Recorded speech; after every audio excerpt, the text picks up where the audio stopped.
इस वीडियो में हम बात करने वाले हैं 6 मोस्ट इंपॉर्टेंट कैंडलस्टिक पैटर्न के बारे में जिन्हें हर एक बिगनर ट्रेडर को पता होना चाहिए।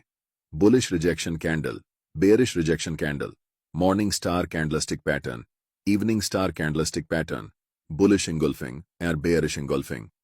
जनरली बिगनर ट्रेडर सिर्फ कैंडलस्टिक को देखकर ट्रेड में एंट्री लेते हैं। अगर आप ऐसे करते हैं तो आप कभी भी प्रॉफिटेबल नहीं हो पाएंगे, क्योंकि चार्ट्स पर सिर्फ कैंडल का फॉर्मेशन इंपॉर्टेंट नहीं होता। जब तक आप उस कैंडल को प्राइस एक्शन के साथ नहीं जोड़ेंगे तब तक आपको रिजल्ट नहीं मिलेगा। इस वीडियो में हम एग्जैक्टली यही जानने वाले हैं कि इन सभी 6 कैंडलस्टिक पैटर्न को कैसे सपोर्ट और रेजिस्टेंस, सप्लाई और डिमांड, कैंडल के बनने के पीछे की साइकोलॉजी, कब कैंडल को ट्रेड करना है और कब कैंडल को ट्रेड नहीं करना है, यह जानेंगे। साथ ही हम इन सभी कैंडलस्टिक पैटर्न को लाइव मार्केट उदाहरण के साथ ट्रेड करके देखेंगे, जिससे आपको यह पूरा कॉन्सेप्ट अच्छे से समझ में आए, प्रैक्टिकल नॉलेज मिले और आप प्रॉफिट बना सकें। तो चलिए वीडियो को शुरू करते हैं और सबसे पहले रिजेक्शन कैंडल्स की बात करते हैं। स्क्रीन पर दिख रहे सभी कैंडल्स रिजेक्शन कैंडल्स हैं। अब आपको दिख रहा होगा कि इनमें बहुत सारे कैंडल्स जैसे हैमर कैंडल, इन्वर्टेड हैमर या फिर शूटिंग स्टार कैंडल शामिल हैं। लेकिन आपको कैंडल का नाम याद रखना जरूरी नहीं है, क्योंकि ये सारे कैंडलस्टिक पैटर्न एक ही तरीके से ट्रेड किए जाते हैं। हम इन सभी कैंडलस्टिक को 2 ग्रुप में डिवाइड करते हैं। पहला बुलिश रिजेक्शन कैंडलस्टिक पैटर्न और दूसरा bearish rejection candlestick pattern. Bullish rejection candlestick pattern की लोअर वीक बॉडी के कंपैरिजन में लंबी होती है।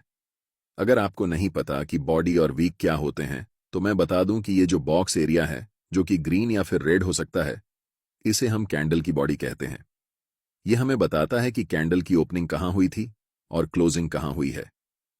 कैंडल के ऊपर और नीचे जो आपको यह लाइन दिख रही है, इसे हम वीक कहते हैं, जो हमें कैंडल रेंज के बारे में बताती है, प्राइस कितना ऊपर तक गया और कितना नीचे तक। वापस टॉपिक पर आते हैं।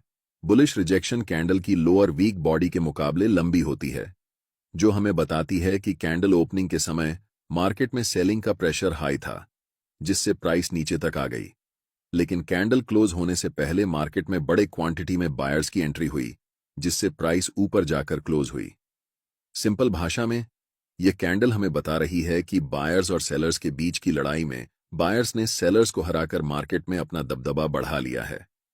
बुलिश रिजेक्शन कैंडल जनरली आपको डाउन ट्रेंड के बाद दिखाई देता है। यह कैंडल हमें संकेत देती है कि प्राइस अब यहां से ऊपर जाने वाली है। लेकिन जब हम चार्ट्स देखते हैं तो हमें बहुत सारे बुलिश रिजेक्शन कैंडल्स दिखते हैं, लेकिन हर कैंडल में इतना ताकत नहीं होता कि सिर्फ कैंडल ये डिसाइड कर सके कि अब मार्केट यहां से ऊपर जाएगी। इसीलिए हर एक अनुभवी ट्रेडर सपोर्ट, रेजिस्टेंस या फिर सप्लाई और डिमांड का हेल्प लेता है। इसीलिए मैंने आपको शुरू में कहा था कि कैंडल का सिर्फ फॉर्मेशन इंपॉर्टेंट नहीं है, बल्कि इंपॉर्टेंट यह है कि वह कैंडल किस कॉन्टेक्स्ट और लोकेशन पर बन रही है। इस उदाहरण को ध्यान से देखिए। चार्ट्स पर यह एक स्ट्रॉन्ग सपोर्ट एरिया है, जहां से प्राइस प्रीवियस चार्ट्स पर रिजेक्शन लेकर ऊपर गई है। जब भी प्राइस इस सपोर्ट एरिया पर आकर एक बुलिश रिजेक्शन कैंडल बनाती है, तब हमें मार्केट में अलर्ट हो जाना चाहिए। याद रखें, कभी भी हमें तुरंत एंट्री नहीं लेना चाहिए। जब तक हम कंफर्म नहीं हो जाते कि मार्केट अब वाकई में यहां से ऊपर जाने वाली है, तब तक हमें ट्रेड में एंट्री नहीं लेनी चाहिए। हम कंफर्मेशन के लिए वेट करेंगे कि कब एक नेक्स्ट कैंडल इस रिजेक्शन कैंडल के हाई को ब्रेक करती है, और जब भी इस कैंडल के हाई को ब्रेक करेगी, तब हम मार्केट में एंट्री लेंगे, जिसमें हमारा स्टॉप लॉस सपोर्ट एरिया के जस्ट नीचे होगा और टेक प्रॉफिट निकटतम स्विंग हाई पर। किसी भी ट्रेड को लेने से पहले कम से कम आपके पास 3 कंफर्मेशन होनी चाहिए। इस उदाहरण में हमारे पास ये 3 कंफर्मेशन थे। पहला बुलिश रिजेक्शन कैंडल का फॉर्मेशन, दूसरा सपोर्ट एरिया और तीसरा जब next candle bullish rejection candle के हाई को ब्रेक करती है। अगर आप सिर्फ इन 3 कंफर्मेशन को ध्यान में रखकर ट्रेड लेंगे तो आपके ट्रेड्स में प्रॉफिट होने का चांस बहुत ज्यादा बढ़ जाएगा। दूसरा तरीका जिससे हम कैंडलस्टिक पैटर्न को ट्रेड कर सकते हैं, वह है जब मार्केट अप ट्रेंड में होती है। इस उदाहरण में प्राइस हायर हाई बनाते हुए ऊपर की ओर बढ़ रही है। हमने आपको पिछले वीडियो में डाउ थ्योरी के बारे में बताया था कि प्राइस कभी भी एक दिशा में लगातार ऊपर या नीचे नहीं जाती। पहले प्राइस रैली करती है, फिर पुल बैक होता है और फिर से रैली करती है। यही मार्केट का स्ट्रक्चर होता है जिसे हमेशा फॉलो किया जाता है।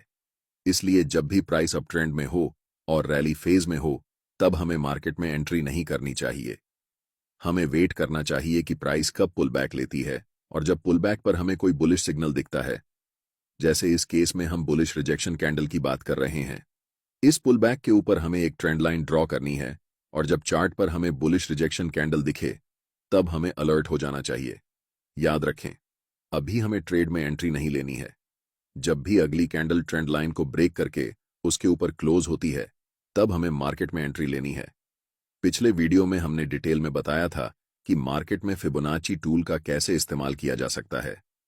इसमें हमने बताया कि इस टूल का उपयोग करके आप ट्रेड में एंट्री और एग्जिट कैसे कर सकते हैं। इस तकनीक को आप तब इस्तेमाल कर सकते हैं जब प्राइस अपर ट्रेंड या डाउन ट्रेंड में हो। एंट्री के लिए हम फाइबोनाची रिट्रेसमेंट का उपयोग कर सकते हैं, और ट्रेड से एग्जिट करने के लिए, अपना टारगेट सेट करने के लिए फाइबोनाची एक्सटेंशन का इस्तेमाल कर सकते हैं।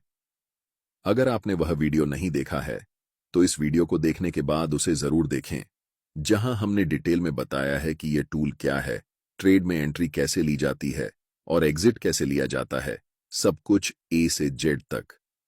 फिबोनाची एक्सटेंशन में हमारा टारगेट इस प्राइस पॉइंट पर आ रहा है, इसलिए हम यहां तक अपना टारगेट रखेंगे। मैं चाहता हूं कि आप ध्यान से देखें कि इस चार्ट पर क्या होने वाला है।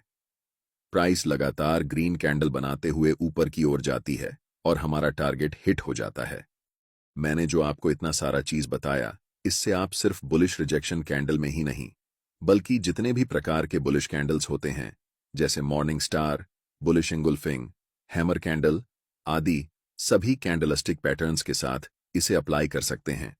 अब इसके ठीक उलट हम बेयरिश रिजेक्शन कैंडल को ट्रेड करना सीखते हैं। इस उदाहरण को ध्यान से देखें। चार्ट पर यह एक पोटेंशियल रेजिस्टेंस एरिया है, जहां प्राइस पहले रिजेक्ट होकर नीचे की ओर आई थी और फिर से वापस उसी लेवल के पास प्राइस जा रही है। हम वेट करेंगे कि कब प्राइस इस रेजिस्टेंस एरिया पर एक बेयरिश रिजेक्शन कैंडल बनाती है। कैंडल के फॉर्मेशन के बाद जैसे ही अगली कैंडल उस कैंडल के लो को ब्रेक करेगी, तब हम मार्केट में सेल पोजीशन के लिए एंट्री लेंगे। यहां भी हमारे पास 3 कंफर्मेशन हैं। पहला, कैंडल का फॉर्मेशन। दूसरा, हमारे पास एक स्ट्रॉन्ग रेजिस्टेंस एरिया है। और तीसरा, जब बेयरिश रिजेक्शन कैंडल का लो ब्रेक होता है। इसलिए इस ट्रेड में एंट्री करना हमारे लिए कम रिस्की है, और यहां पर हमें प्रॉफिट होने के चांसेस ज्यादा हैं। अगली उदाहरण में प्राइस लोअर लो बनाते हुए नीचे की ओर जा रही है, जिसका मतलब है कि प्राइस क्लियरली अभी डाउन ट्रेंड में है। ऐसी सिचुएशन में जब डाउन रैली चलती है, तो हम उसे चलने देंगे और बीच में एंट्री नहीं लेंगे। हम वेट करेंगे कि प्राइस कब रिट्रेस करके ऊपर की ओर आती है, और जब प्राइस ऐसा करेगी, तब हम पुल बैक के नीचे एक छोटी ट्रेंड लाइन ड्रॉ करेंगे। जब वहां हमें कोई भी स्ट्रॉन्ग बेयरिश कैंडल दिखेगी, इस केस में हम बेयरिश रिजेक्शन कैंडल की बात कर रहे हैं, तो हमें अलर्ट हो जाना है। और जब भी अगली कैंडल उस ट्रेंड लाइन को तोड़कर नीचे क्लोज होती है, तब हमें मार्केट में सेल पोजीशन के लिए ट्रेड एंट्री लेनी है।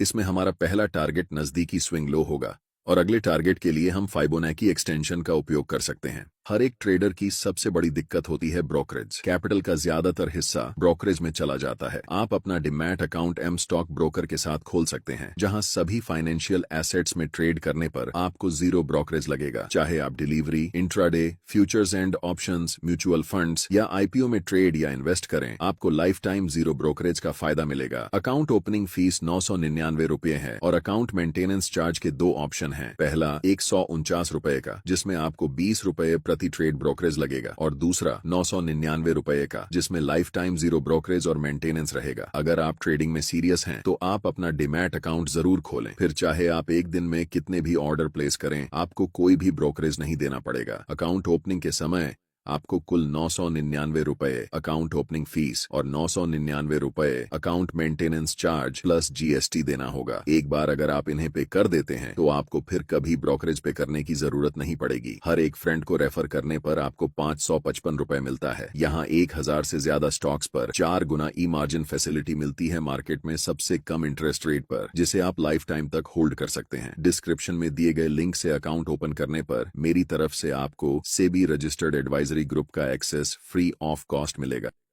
अब बात करते हैं बुलिश इंगुल्फिंग कैंडलस्टिक पैटर्न की। ये कैंडलस्टिक पैटर्न दो कैंडल्स से मिलकर बना होता है, जिसमें पहली कैंडल रेड कलर की होती है और दूसरी कैंडल ग्रीन कलर की। ग्रीन कैंडल का आकार पहली रेड कैंडल से बड़ा होता है। इस कैंडल के पीछे की साइकोलॉजी ये होती है कि सेलर्स मार्केट को डोमिनेट कर रहे थे, जिससे प्राइस नीचे गई। लेकिन एक खास प्राइस लेवल को टच करने के बाद बड़ी मात्रा में बायर्स की मार्केट में एंट्री होती है और प्राइस को पिछले रेड कैंडल के ओपन से ऊपर जाकर क्लोज करती है। इससे यह तय हो जाता है कि बायर्स और सेलर्स की लड़ाई में बायर्स ने मार्केट में दबदबा बना लिया है, जो संकेत है कि प्राइस अब यहां से ऊपर की ओर जाने वाली है। चलिए इस उदाहरण से समझते हैं। यह एक सपोर्ट एरिया है जहां पर प्राइस कई बार आकर रिजेक्ट हुई है। इसलिए अगली बार जब भी प्राइस इस लेवल पर आकर एक बुलिश इंगुल्फिंग कैंडलस्टिक पैटर्न की फॉर्मेशन करती है, तब हमें मार्केट में बाय पोजीशन में एंट्री के लिए तैयार रहना चाहिए। जैसे ही अगली कैंडल ग्रीन कैंडल के हाई को ब्रेक करती है, हमें एंट्री लेनी है। हमारा स्टॉप लॉस सपोर्ट लेवल के नीचे होगा और टारगेट लास्ट स्विंग हाई तक रहेगा। इसी का ठीक उल्टा है बेयरिश इंगुल्फिंग कैंडलस्टिक पैटर्न, जिसमें पहली कैंडल ग्रीन होती है और दूसरी कैंडल रेड। रेड कैंडल का आकार पहली ग्रीन कैंडल के मुकाबले बड़ा होता है। इसका मतलब यह है कि बायर्स और सेलर्स की लड़ाई में सेलर्स ने बायर्स को हराकर मार्केट में अपना दबदबा कायम कर लिया है। जब ऐसे कैंडल्स किसी रेजिस्टेंस लेवल के पास बनते हैं, तो इसके बहुत ज्यादा चांसेस होते हैं कि प्राइस यहां से नीचे की ओर गिरने वाली है। ऐसे समय में जैसे ही अगली कैंडल उस बड़ी रेड कैंडल के लो को ब्रेक करती है, हमें सेल पोजीशन में एंट्री लेनी चाहिए। हमारा स्टॉप लॉस रेजिस्टेंस एरिया के ऊपर होगा और टारगेट सपोर्ट लेवल या फिर रीसेंट स्विंग लो तक रहेगा। अब बात करते हैं मॉर्निंग स्टार कैंडलस्टिक पैटर्न और इवनिंग स्टार कैंडलस्टिक पैटर्न के बारे में। Morning star candlestick pattern 3 candles से मिलकर बनता है, जिसमें पहली कैंडल बड़ी और रेड कलर की होती है। दूसरी कैंडल एक इंडिसीजन कैंडल होती है, जिसमें बायर्स और सेलर्स की लड़ाई बराबर की होती है। इस कैंडल का कलर रेड या ग्रीन दोनों हो सकता है। तीसरी और आखिरी कैंडल एक बड़ी ग्रीन बुलिश कैंडल होती है, जो बताती है कि मार्केट में वापस बायर्स ने हैवी क्वांटिटी में एंट्री कर ली है, जिससे प्राइस अब ऊपर की ओर जाने वाली है। लेकिन ध्यान रहे, सिर्फ कैंडलस्टिक पैटर्न देखकर ट्रेड में एंट्री नहीं लेनी चाहिए। इस पैटर्न के केस में जब तक हमें एक स्ट्रांग सपोर्ट एरिया नहीं मिलता और अगली candle morning star candlestick pattern के हाई को ब्रेक नहीं करती, तब तक एंट्री नहीं लेनी चाहिए। लेकिन जब यह तीनों क्राइटेरिया पूरी हो जाते हैं, पहली कैंडल का फॉर्मेशन, दूसरा सपोर्ट एरिया और तीसरा अगली कैंडल का पिछले कैंडल के हाई को ब्रेक करना, तभी हमें मार्केट में एंट्री लेनी चाहिए। ऐसे ट्रेड्स की एक्यूरेसी सबसे ज्यादा होती है। इस पैटर्न का ठीक उल्टा है इवनिंग स्टार कैंडलस्टिक पैटर्न। इस पैटर्न में भी 3 कैंडल्स शामिल होती हैं। पहली कैंडल ग्रीन होती है, दूसरी कैंडल इंडिसीजन कैंडल होती है और तीसरी कैंडल रेड होती है। अगर यह पैटर्न किसी रेजिस्टेंस एरिया के पास बनता है और अगली कैंडल पिछले कैंडल के लो को ब्रेक कर देती है, तो हमें सेल पोजीशन में एंट्री लेनी चाहिए। हमारा स्टॉप लॉस रेजिस्टेंस एरिया के ऊपर होगा और टारगेट रीसेंट स्विंग लो के पास रहेगा। एम स्टॉक ट्रेडिंग ऐप की लिंक डिस्क्रिप्शन में दी गई है। यहां आप सभी एसेट क्लास जैसे stock, intraday, future and option, mutual fund, currency derivatives में ट्रेड कर सकते हैं, वह भी ₹0 ब्रोकरेज के साथ। इस वीडियो में इतना ही।